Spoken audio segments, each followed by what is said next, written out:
I am honored to be introducing our final plenary speaker for the conference. Although I must say I feel a little redundant. If there was ever someone you could say, this person needs no introduction, it would be the former Secretary of State, Hillary Rodham Clinton. Like Earl Bakken, Secretary Clinton has had a profound impact on countless lives around the world from her many years of public service. As First Lady of Arkansas, as First Lady of the United States, as a U.S. Senator from the state of New York, and most recently as Secretary of State. Since leaving government back in early 2013, Secretary Clinton has been active in the Bill, Hillary, and Chelsea Clinton Foundation, where she's been focused on early childhood development efforts, among many other initiatives. And most recently, she's taken on another important role, proud grandmother. On behalf of everyone here, I'd like to offer Secretary Clinton our heartfelt congratulations.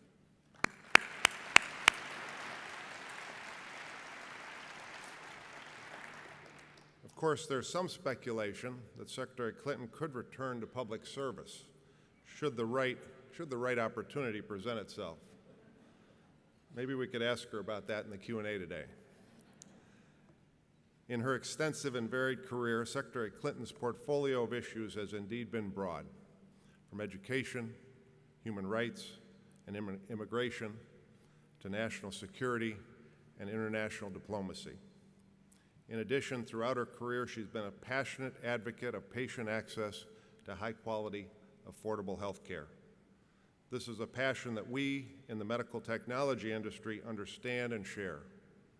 Just as Secretary Clinton has always strived to make sure patients have access to the best possible care, we are always looking for the next innovation that will improve patients' lives. We are eager to hear from Secretary Clinton as she shares with us her personal experiences and vision when it comes to health care. Following the Secretary's remarks, AdvaMed President and CEO Steve Ubel will join her on stage for what I'm sure will be an informative and thought-provoking question and answer session. And now, ladies and gentlemen, please join me in welcoming her home, Secretary of State Hillary Rodham Clinton. Thank you so much. Thanks for the grandmother shout out. We share that. I like it. I like that very much. Thank you all very much. Thank you. Thank you all. It's wonderful to be back in Chicago. I want to thank Lester for that kind introduction. I appreciated the grandmother shout out. You may know that he just became a grandfather, so we were back there bragging about our very tiny infant grandchildren. But it is a wonderful part of our lives now, and certainly keeps me focused on the kind of future that we all want for our children and our grandchildren. I want to thank everyone at AdvaMed, Steve Ubel, and all who have made this possible, and I look forward to answering questions.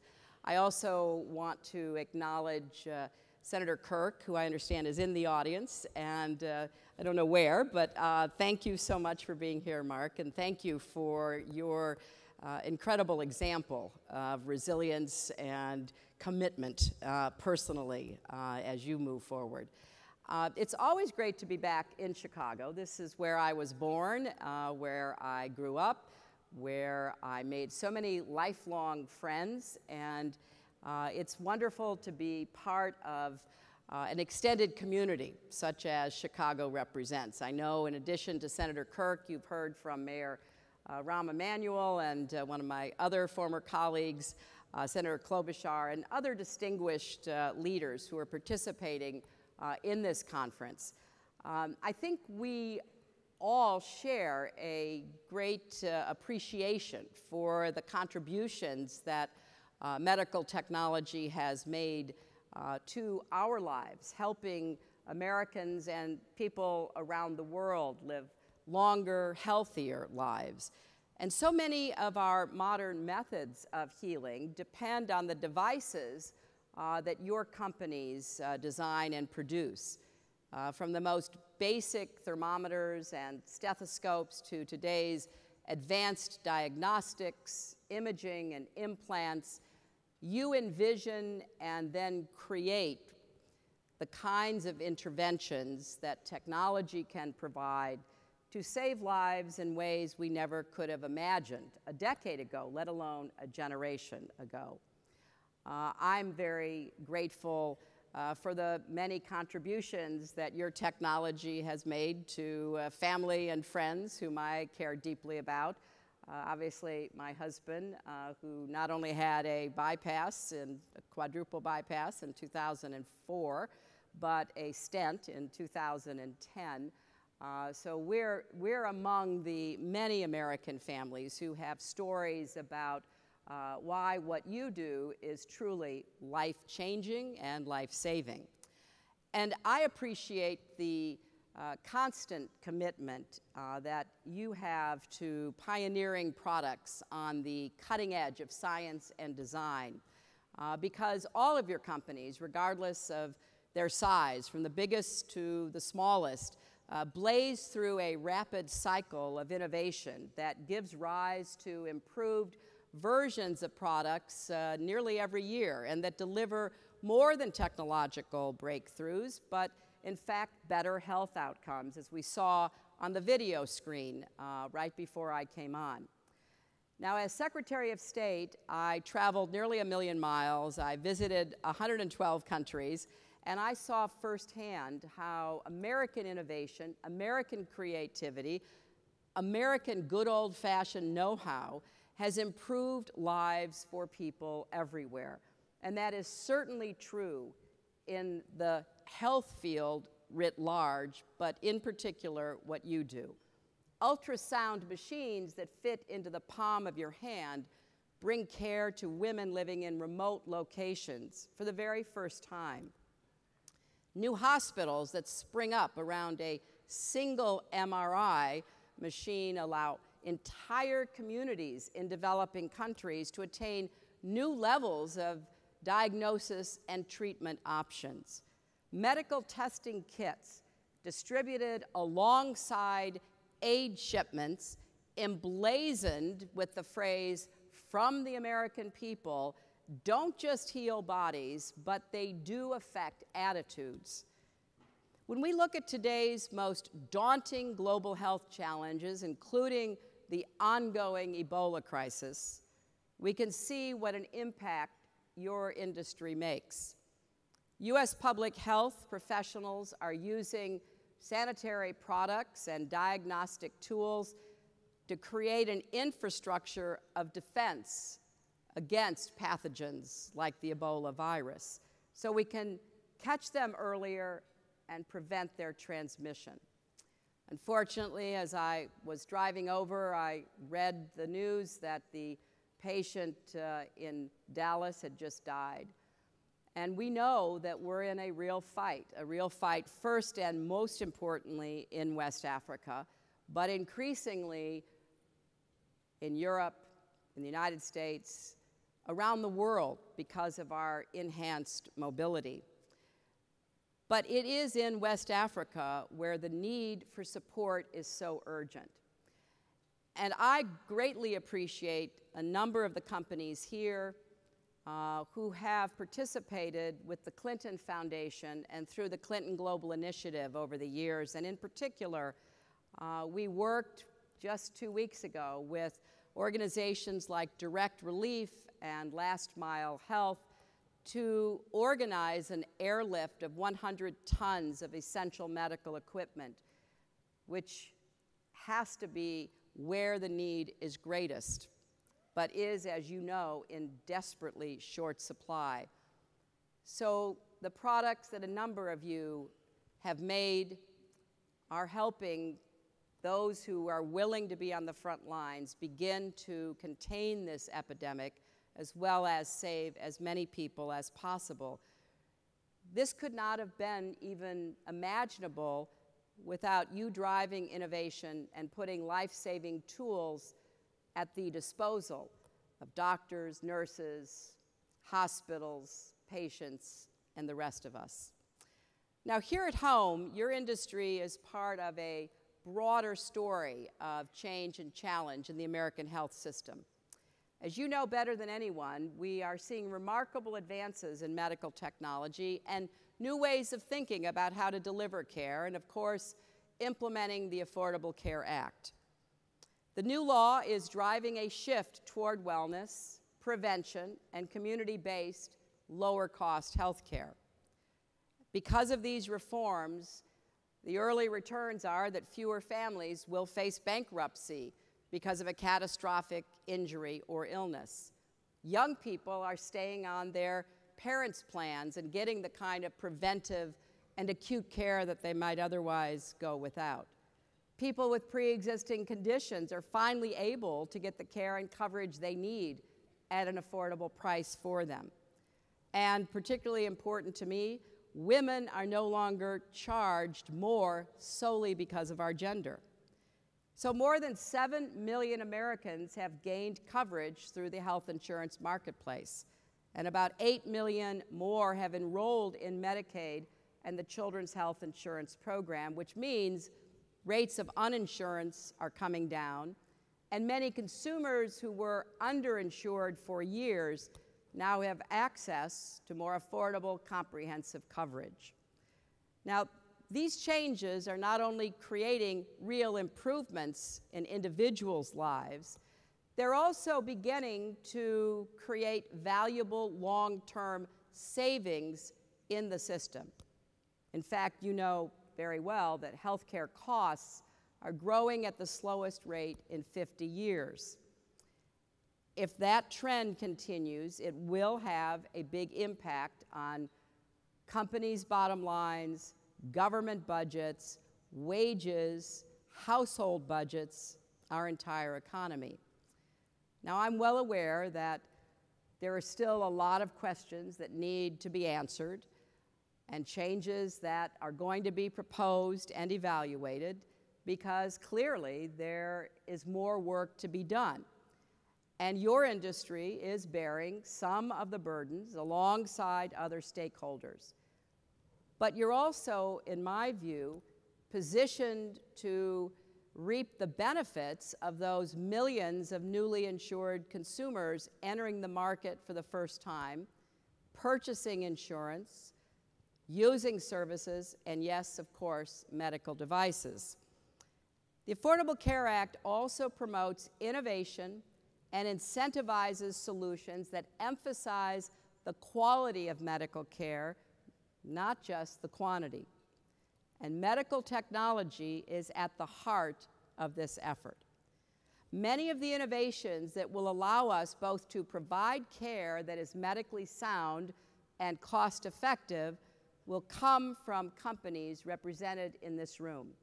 When I was a senator from New York, I worked with the medical device industry on a number of important issues. And I understand how critical the role that you play is. And yes, I know that you have important questions that you would like addressed. But my view is that we need to keep working toward win-win solutions, improving what we have in sensible ways that will lead to lower costs, greater insurance at affordable costs for everyone, higher transparency for consumers who, after all, bear more and more of the burdens of out-of-pocket costs. If more states had accepted the offer of Medicaid expansion, more families would have gotten the help and support they need, and we're already seeing in very interesting comparisons what this means. So if you compare, for example, Arkansas, which under a Democratic governor and a Republican legislature came up with a creative idea to expand Medicaid through a private insurance model, compared to our neighbor in Louisiana that chose not to do anything, costs in Louisiana are going up. They're going up for hospitals, which still bear the brunt of uninsured care. They're going up for insurance buyers, whether they be companies or governments or individuals. So there are lots of misconceptions and a need for people of goodwill to come together in an evidence-based discussion about what we need to do to ensure that we continue to provide quality, affordable health care that is comprehensive and offers access to the life-saving and protecting technology and other interventions that you are capable of providing. It is important that we continue to look at what the costs really are, because as we evaluate what has worked and what could work better in the initial period of implementation, that will be key to what we're capable of doing in the future. Now, on a personal note, I'm particularly concerned that funding for the Children's Health Insurance Program is set to run out. That's something I worked closely on a bipartisan basis in the 1990s. And unless it is extended, millions of children and their families could pay the price. And I personally don't believe children's health should be a political issue, so I hope there will be a broad bipartisan consensus in the Congress to step in and protect these kids. I also hope we will remain focused on spurring innovation throughout the healthcare field. I'd be the first to say that our regulatory system can be painstaking and overly complex, and I'm well aware from my time in the Senate that your industry sometimes faces onerous approval processes for new products. Now, one of the problems is that we have, over the years, reduced the resources going to these regulatory agencies, frankly, still expecting them to do more and more and more with either the same or less, which does lead to delays and complications, which is particularly maddening when it's in America's interest, not just our health, but our economy, to move your innovations through processes as quickly as possible. So again, I think it's in everyone's interest for Congress to ensure that these agencies, which stand at the nexus of innovation and health and economic growth, are properly staffed and funded, because we need them to fulfill their duties of ensuring an open marketplace with a level playing field where consumers are protected while at the same time innovation is encouraged. You get your products to market more safely and quickly, and as they prove themselves, they can become part of the export increase that is taking place in the American economy. All of this work will be easier if we try to get beyond politics, certainly put partisan politics aside, and focus on the nuts and bolts of what works and what doesn't work. And unfortunately, that has been increasingly difficult. Too often our healthcare debates are clouded by ideology rather than illuminated by data. They tend to take place in what I call an evidence-free zone. And that is not good for you, it's not good for policymakers, it's certainly not good for the ultimate users. We've heard a lot of really scary rhetoric, wild claims about socialism and death panels, but not nearly enough about, okay, what do we do in the good old-fashioned American problem-solving approach to keep expanding access to care, lowering its cost, and improving its quality? Now, I personally am confident that if we work together and we sit down and we develop a common basis for evidentiary support about what is working and what is not, we can go through and make necessary changes, compromises, and guarantees. You know, I had a slightly similar, but certainly not at the scale experience back in Arkansas when Bill was governor, and we were particularly concerned in one of the poorest states in our country to try to improve health care for people. And we began in his first term to work hard to expand access to health care in rural areas, to enlist more support for clinics, for physicians' assistants, for nurse midwives, for personnel that would be more likely to live in a lot of the rural areas and not as expensive as physicians who were more concentrated in the larger population centers. And my husband was elected as a very young governor in 1978, and that's when we did this big push on expanding health care to rural areas. And he was defeated in 1980, and one of the main campaign planks by his opponent was he was going to get rid of all that rural health care. He was going to end it. It was interfering with the market, although, frankly, as poor as a lot of these people were, that was kind of a wishful thinking, if at the very best. And it won some votes. It won votes in places that didn't have to worry about health care or affording it. And as often is the case, the poorest people were not mobilized, and my husband lost, so he became the youngest ex-governor. And the very first thing that the new governor did was to put in a bill to dismantle the rural health care program. And much to his surprise and the astonishment of the legislature, and we had nothing to do with it because, you know, we were trying to figure out what we were going to do next, the state capitol was flooded with people who for the first time had experienced quality health care in their little tiny communities. They didn't have to try to make the drive to Little Rock or get to Memphis in time to deliver that baby. They could actually get care. And they just shouted down those legislators. Said, "Don't you dare take away our health care." Now that was an interesting lesson for me, because we do have an obligation to try to get health care to people who don't have it, who can't afford it, who need it just as much as my family or your family does, and deserve it as fellow human beings. But we have a complex system, among the most complex in the world, and we just have to figure out how to make it work better. We have to build on the progress that we have made in improving health care in our country.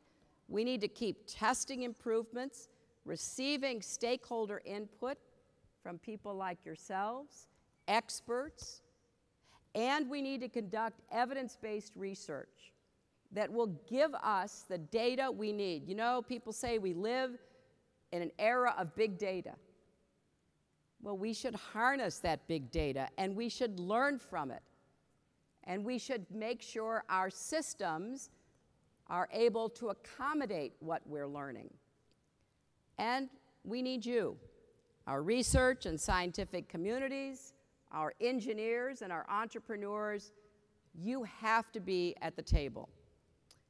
So I hope that AdvaMed and the entire medical device and technology industry will be on the front lines of healthcare progress, helping us diagnose and cure the challenges we face so that the people who are being served and those who are serving them will have the advantage of using what you have invented and innovated so that we can become a healthier nation with all that that means for our competitiveness and our future together. Thank you all very much.